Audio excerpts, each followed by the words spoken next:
Hello children, welcome back to class 4. Today we will read the further story of chapter 13, March for Freedom.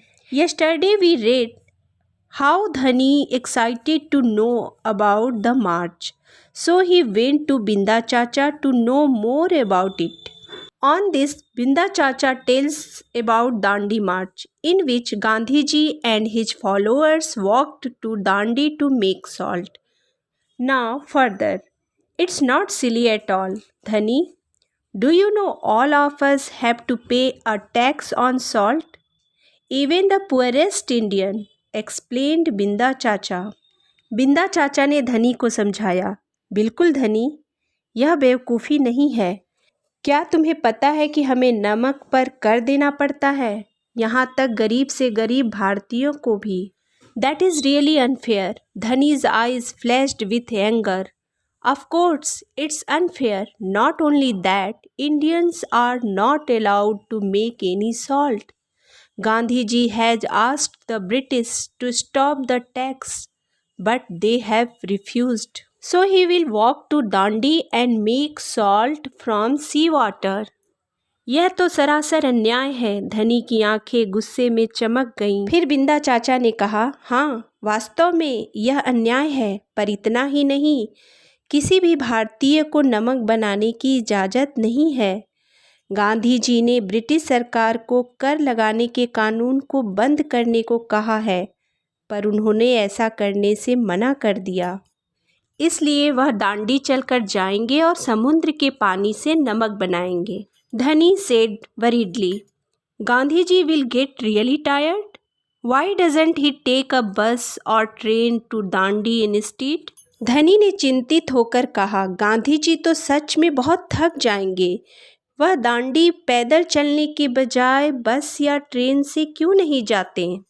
Because if he goes on this long march and walks all the way to Dandi, the news will spread.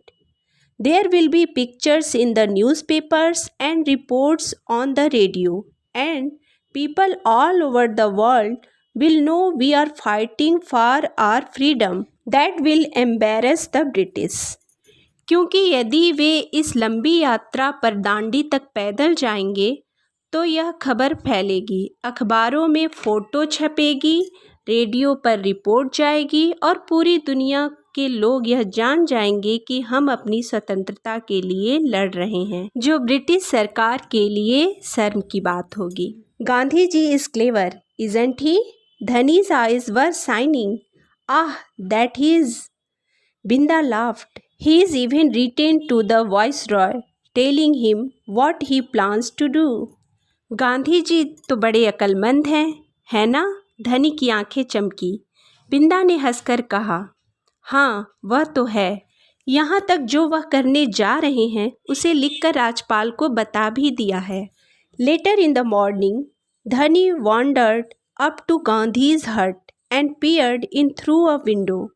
Inside, many people were talking to him about the route along which they would walk to Dandi. Dhani was thrilled to see his father among them. फिर सुबह में धनी धीरे से गांधी जी के कुटिया की तरफ गया और एक खिड़की से अंदर झांका.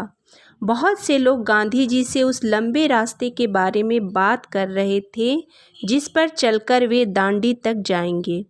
धनी अपने पिता को उनके बीच देखकर बहुत खुश हुआ.